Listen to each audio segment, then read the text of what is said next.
Assalamualaikum warahmatullahi wabarakatuh. Halo semua, kembali lagi bersama saya Agustina Marianti dari jurusan Bimbingan dan Konseling Fakultas Ilmu Pendidikan Universitas Negeri Makassar kelas A.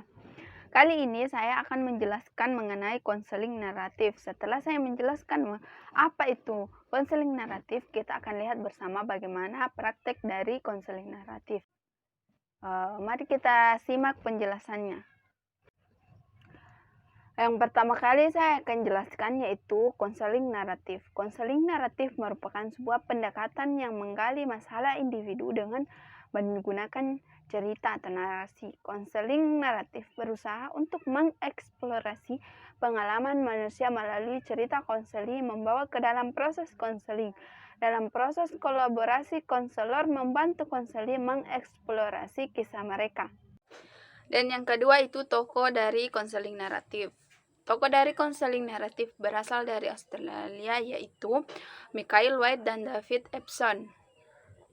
White percaya bahwa hanya melalui pengetahuan orang bisa benar-benar menjadi penulis mereka sendiri. Michael White adalah pasangan penemu dari naratif terapi, yaitu David Epson. Dan yang ketiga itu hakikat manusia dari konseling naratif. Yang pertama yaitu perspektif naratif, berfokus pada kemampuan manusia untuk berpikir kreatif dan imajinatif. Praktisi naratif tidak pernah menganggap bahwa ia tahu lebih banyak tentang kehidupan klien daripada yang mereka lakukan. Yang kedua yaitu klien adalah penafsir utama pengalaman mereka sendiri. Dan yang ketiga yaitu praktisi naratif melihat orang sebagai agen aktif yang mampu memperoleh makna keluar dari dunia pengalaman mereka. Dengan demikian, proses perubahan dapat difasilitasi tetapi tidak diarahkan oleh terapi. Dan yang keempat itu tujuan dari konseling naratif.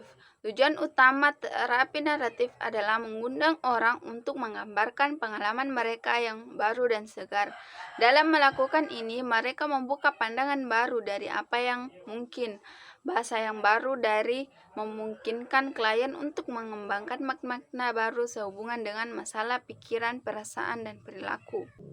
Terapi naratif hampir selalu mencakup kesadaran akan dampak dari berbagai aspek kebudayaan yang dominan pada kehidupan manusia. Praktisi naratif berusaha untuk memperluas perspektif dan fokus dan memfasilitasi penemuan atau penciptaan pilihan baru yang unik bagi orang-orang yang mereka lihat. Dan yang kelima yaitu tahap-tahap dalam konseling naratif. Yang pertama itu kolaborasi dengan konselor untuk datang dengan nama yang dapat diterima bersama untuk masalah tersebut. Yang kedua itu melambangkan masalah dan menghubungkan pada keinginan yang menemukan dan strategi untuk masalah tersebut. Dan yang ketiga itu menyelidiki bagaimana masalah telah mengganggu, mendominasi, atau mengecilkan hati, mengecewakan konseli. Dan yang keempat itu meminta konseli untuk melihat ceritanya dari perspektif yang berbeda dengan menawarkan makna alternatif dari peristiwa yang dialaminya. Dan yang kelima yaitu temukan saat-saat ketika konseli tidak dominasi atau berkecil hati oleh masalah dengan mencari pengecualian untuk masalah ini. Dan yang keenam yaitu menemukan bukti historis untuk mendukung pandangan baru dari konseli sebagai orang yang cukup kompeten untuk menentang, mengalahkan, atau keluar dari dominasi atau tekanan masalah. Pada tahap ini, identifikasi orang tersebut dan kehidupan cerita mulai dapat ditulis ulang. Dan yang ketujuh yaitu meminta konseli untuk berspekulasi mengenai masa depan, bagaimana yang bisa diharapkan dari kekuatan dan kompetensi seseorang. Dan yang kedelapan itu menemukan atau menciptakan audiens untuk memahami dan mendukung cerita baru.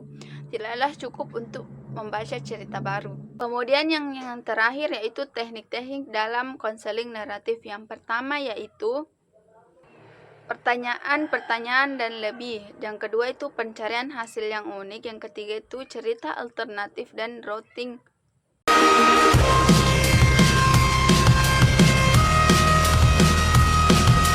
Assalamualaikum Bu. Waalaikumsalam Syifa, bagaimana kabar kamu hari ini? Alhamdulillah baik Bu. Kalau Ibu boleh tahu, Syifa sudah kelas berapa? Kelas 11 Bu. Apakah hari ini kamu tidak belajar di rumah, Syifa? Guru saya hari ini hanya memberikan tugas, Bu.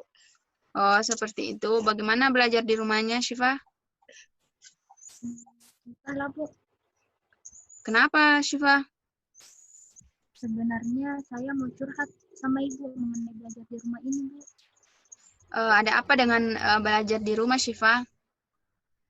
Begini, Bu, saya sedikit memiliki masalah berkaitan dengan belajar di rumah. Bolehkah saya meminta Ibu mendengarkan curhatan saya ini? Tentu saja, Syifa, Ibu akan bersedia mendengarkan curhatan kamu. Tetapi sebelum itu, Ibu tanya, apakah kamu ingin, apa yang ingin kamu capai dalam konseling kita pada hari ini? Saya ingin agar masalah saya ini memiliki jalan keluar dan mendapatkan solusi, Bu. Oke, baiklah. Karena kamu sudah mengetahui apa yang kamu ingin capai, Ibu akan berusaha semampu Ibu agar bisa mencapai apa yang kamu inginkan. Namun sebelum itu, Ibu meminta kesepakatan waktu untuk pembahasannya supaya lebih efisien dan teratur. Berhubung hari ini guru kamu tidak masuk, jadi kita bisa melakukan konseling kurang lebih 45 menit. Apakah kamu tidak masalah dengan waktu tersebut, Syifa? Iya, Bu, saya setuju. Sepertinya 45 menit cukup untuk curhat kali ini. Tapi bisakah Ibu merahasiakan curhat ini dari orang tua saya? Saya merasa malu jika orang tua saya mengetahuinya, Bu. Tentu saja, Syifa, Ibu akan merahasiakan. Ibu tidak akan menceritakan curhatan kamu ini kepada siapapun tanpa seizin kamu, karena itu merupakan bagian dari kode etik dalam konseling. Oh, seperti itu, Bu. Terima kasih sebelumnya, karena Ibu telah mau merahasiakan curhatan saya ini. Sama-sama, Syifa. Sekarang coba kamu ceritakan masalah kamu. Sekarang ini saya sedang merasa bingung, cemas, dan tidak tahu harus melakukan apa, Bu. Kenapa bisa kamu merasa seperti itu? Karena saya merasa belajar online seperti sekarang ini, saya tidak mendapatkan pengetahuan apa-apa, Bu. Kenapa kamu bisa mengatakan hal seperti itu, Syifa? Karena kebanyakan guru-guru saya hanya memberikan tugas tanpa menjelaskan terlebih dahulu, Bu. Apakah semua guru kamu seperti itu? Tidak juga sih, Bu, hanya sebagian. Dan menurut saya, ketika belajar di rumah seperti ini, saya sulit membagi waktu antara belajar dan mengerjakan pekerjaan rumah. Dan saya merasa tidak enak hati kepada orang tua saya ketika tidak bisa membantunya dalam mengerjakan pekerjaan rumah, Bu. Apakah orang tua kamu mengetahui kamu sekarang ini belajar di rumah? Iya, Bu, mereka tahu dan saya merasa belajar online ini tugasnya sangat banyak, Bu. Saya mengerti perasaan kamu. Apakah kamu merasa hanya kamu yang merasakan hal seperti ini? Saya mungkin semua teman saya juga merasakannya, Bu. Nah, itu kamu tahu. Oleh karena itu, kamu jangan terlalu frustasi dan sampai stres mengeluh sewajarnya saja, tapi jangan sampai membuat kamu down ya. Iya, Bu, itulah mengapa saya curhat ke Ibu. Mungkin Ibu bisa membantu saya menemukan solusi dari masalah saya ini. Ibu akan membantu kamu sebisa mungkin. Tapi sebelum itu, Ibu mau bertanya terlebih dahulu, apakah kamu sangat merasa terbebani dengan belajar di rumah seperti sekarang ini? Sebenarnya, Bu, di awal-awal belajar di rumah itu sangat menyenangkan menurut saya. Karena menurut saya tidak perlu ke sekolah lagi dan kita bisa belajar di rumah. Tapi beberapa minggu belakang ini saya menjalani belajar di rumah saya dan saya mulai bosan, Bu, dan tidak bisa membagi waktu belajar saya dengan baik. Jadi awal-awal belajar online seperti sekarang ini, kamu menyukainya dan merasa belajar di rumah itu sangat menyenangkan. Iya, Bu, tapi hanya di awal saja. Beberapa minggu belakangan ini sudah tidak lagi. Oh, seperti itu. Baiklah, Ibu mengerti. Jadi kamu merasa bosan dan kurang bisa membagi waktu kamu ketika belajar di rumah. Iya, Bu, dan juga saya merasa tugas saya lebih banyak ketika belajar di rumah ini. Apakah kamu kesulitan dalam mengerjakan tugas-tugas sekolah kamu? Ya, Bu, karena tugas-tugas yang diberikan saya kurang paham, Bu. Jika seperti itu, apakah orang tua kamu mengetahui bahwa kamu kesulitan dalam mengerjakan tugas-tugas kamu? Sepertinya tidak, Bu. Tidak, apakah kamu tidak pernah berkomunikasi dengan orang tua kamu mengenai belajar di rumah? Tidak pernah, Bu. Itulah mengapa saya membutuhkan bantuan Ibu agar masalah saya ini mempunyai solusi. Baiklah, Ibu akan membantu kamu sebisa Ibu agar masalah kamu mendapatkan solusi.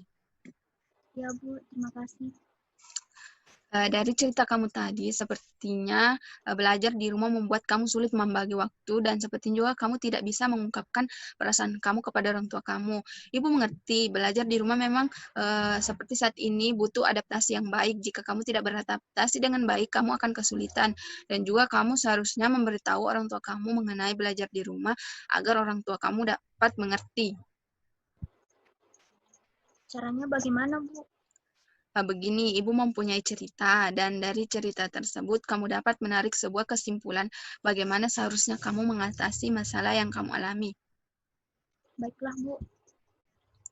Ibu akan menceritakan sebuah cerita dan kamu bisa mendengarkannya. Ya, Bu. Sekarang, Ibu minta kamu ceritakan kembali apa yang Ibu ceritakan tadi. Ya, baik, Bu. Jadi, dari cerita tersebut mengisahkan seseorang yang sulit beradaptasi dengan lingkungannya karena berbeda dengan lingkungan sebelumnya yang dia tempati. Tetapi lambat laun orang tersebut dapat beradaptasi dengan baik di lingkungan barunya karena dia mempelajari apa-apa yang menjadi kebiasaan orang-orang yang ada di sana, Bu. Dan disitulah orang tersebut dapat beradaptasi dengan lingkungan barunya. Nah, kamu sudah tahu kan, jadi coba kaitkan dengan masalah kamu sekarang, apakah sama atau tidak? Sebenarnya saya masih kurang mengerti, Bu. Baiklah, Ibu akan menjelaskannya ya. Kamu dengar baik-baik. Kamu hampir memiliki masalah yang sama dengan orang dalam cerita Ibu tadi. Bedanya orang dalam cerita Ibu pindah ke lingkungan yang baru. Kalau kamu dari yang sebelumnya belajar di sekolah seperti biasa, sekarang kamu harus belajar di rumah. Sekarang apa kamu ngerti? Oh, begitu ya, Bu. Sekarang saya mengerti, Bu. Jadi, dari cerita tersebut, saya harus bisa beradaptasi agar bisa menyesuaikan dengan apa yang terjadi sekarang ini. Saya tidak boleh menyamakan kondisi sebelum wabah COVID-19 ini dengan sekarang, Bu. Jadi apa yang kamu lakukan setelah konseling ini berakhir? Mungkin saya akan mengatur ulang jadwal saya dengan baik agar saya bisa membagi waktu belajar dengan membantu orang tua saya, Bu. Tapi bagaimana dengan orang tua saya, Bu? Nah, baiklah, Ibu akan memberikan kamu kertas dan menulis sebuah cerita dari masalah kamu dengan orang tua kamu. Tapi Ibu mau bertanya terlebih dahulu, bagaimana sebenarnya pendapat orang tua kamu mengenai belajar di rumah ini? Menurut saya, orang tua saya hanya mengetahui saya belajar online, tapi mereka tidak mengetahui kesulitan yang saya alami ketika belajar online, Bu. Oh, seperti itu. Oh, seperti itu. Nah, sekarang coba kamu tulis, apakah kamu mempunyai kertas? Iya, Bu, punya. Nah, coba kamu tulis tentang orang tua kamu tidak mengetahui kesulitan belajar kamu ketika di rumah. Baik, Bu. Sudah. Sudah, Bu. Nah, sekarang coba baca dari hasil tulisan kamu. Begini, Bu. Orang tua saya tidak mengetahui kesulitan belajar saya di rumah karena saya tidak pernah memberitahu kepada mereka. Saya hanya memendamnya sendiri sehingga terkadang orang tua saya tidak mengetahui kapan saya belajar dan kapan saya tidak belajar, Bu. Terkadang ketika saya belajar, orang tua saya memanggil saya untuk membantunya mengerjakan pekerjaan rumah. Dari cerita kamu tadi, Ibu dapat menangkap bahwa sebenarnya kamu hanya tidak bisa memberitahu orang tua kamu tentang masalah belajar kamu ini. Memang seperti itu, Bu. Saya takut memberitahu pada orang tua saya karena saya takut membebani mereka, Bu. Maka dari itu sampai sekarang saya tidak pernah memberitahu orang tua saya, Bu. Baiklah, jika seperti itu, Ibu akan menyuruh kamu lagi untuk menulis tentang bagaimana jika orang tua kamu sudah mengetahui masalah belajar kamu. Baiklah, Bu. Saya akan menulisnya. Sudah, Bu. Sekarang coba kamu bacakan kepada Ibu. Nah, baiklah, Bu. Jadi, Jika orang tua saya mengetahui kesulitan belajar saya di rumah, mungkin mereka akan memberikan solusi dan mungkin saja mereka akan membagi waktu kapan saya akan membantu mengerjakan pekerjaan rumah, sehingga waktu untuk mengerjakan tugas dan belajar akan lebih banyak, Bu. Nah, sekarang kamu sudah mengetahui dari kedua cerita kamu itu. Sekarang coba kamu tuliskan bagaimana jika sekarang orang tua kamu sudah mengetahui kesulitan belajar kamu. Baik, Bu. Saya akan menuliskannya lagi. Sudah, Bu. Silahkan, Ibu akan mendengarkan kamu. Jika sekarang orang tua saya mengetahui bahwa kesulitan dalam belajar di rumah, mungkin saya dapat mengerjakan tugas-tugas saya dan memiliki cukup waktu yang banyak agar bisa mempelajari materi yang diberikan oleh guru saya, sehingga saya tidak merasa bosan dan terus mengeluh mengenai tugas-tugas yang diberikan. Saya berharap agar itu terjadi dan agar terjadi perubahan dalam diri saya dalam situasi belajar di rumah ini, Bu. Nah, dari kedua pandangan tersebut, manakah yang menurut kamu lebih baik untuk diri kamu? Menurut saya dari kedua pandangan tersebut, seharusnya saya harus memiliki pandangan baru di mana saya harus melihat dari segala sisi, Bu, bukan cuma dari sisi saya ataupun dari sisi orang tua saya. Jadi menurut saya yang baik untuk diri saya yaitu di mana orang tua saya mengetahui bahwa saya mengalami kesulitan belajar di rumah. Mungkin ketika saya memiliki pandangan baru, saya akan lebih bersemangat dalam mengerjakan tugas-tugas saya, Bu. Nah, sekarang kamu sudah mengetahui apa yang harus kamu lakukan. Ya, Bu, saya harus memberitahu kepada orang tua saya mengenai keadaan saya ini, Bu. Baiklah. Ketika kamu mengalami suatu masalah, kamu harus bisa melihat dari pandangan lain, karena kalau kamu hanya melihat dari pandangan kamu, akan selalu ada celah negatif di dalamnya. Tetapi ketika kamu memiliki pandangan baru, maka celah negatif tersebut akan bisa kamu tutupi, sehingga kamu dapat berpikir dengan baik bagaimana menyikapi masalah yang kamu hadapi. Ya, Bu, saya mengerti maksud Ibu. Belajar di rumah memang sangat amat berbeda ketika belajar seperti biasanya.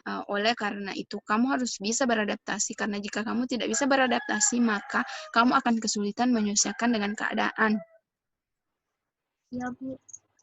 Nah, sekarang coba kamu beritahu kepada Ibu apa yang kamu rasakan setelah menulis dan menceritakan cerita kamu tadi kepada Ibu. Saya merasa lebih baik dari sebelumnya, dan saya merasa sudah mendapatkan solusi dari masalah yang sedang saya hadapi sekarang, Bu. Jika seperti itu, maka Ibu akan memberi kamu tugas, bisa kan? Ya, Bu, bisa. Cobalah 1 minggu ini tulis di sebuah kertas seperti tadi tentang keseharian kamu dan tuliskan beberapa pandangan-pandangan baru kamu selama 1 minggu ini. Apa kamu bisa? Ya, Bu. Baiklah, saya akan berusaha mengerjakannya dengan baik. Ibu memberi tugas tersebut agar kamu dapat belajar dan membuat pandangan-pandangan baru mengenai kedepannya jika kamu memiliki masalah. Ya, Bu. Sepertinya waktu kita tinggal sedikit lagi. Apa masih ada pertanyaan yang ingin kamu sampaikan kepada Ibu? Sepertinya sudah tidak ada lagi, Bu. Baiklah, jika tidak ada lagi, Ibu akan akhiri konseling kita pada hari ini. Ya, Bu. Jangan sungkan untuk curhat kepada Ibu ya, Syifa. Ibu selalu bersedia sebagai tempat kamu bercerita. Ya, Bu. Terima kasih banyak telah membantu saya hari ini. Tetap jaga kesehatan dan patuhi protokol kesehatan ya. Ya, Bu. Assalamualaikum, Syifa. Waalaikumsalam, Bu.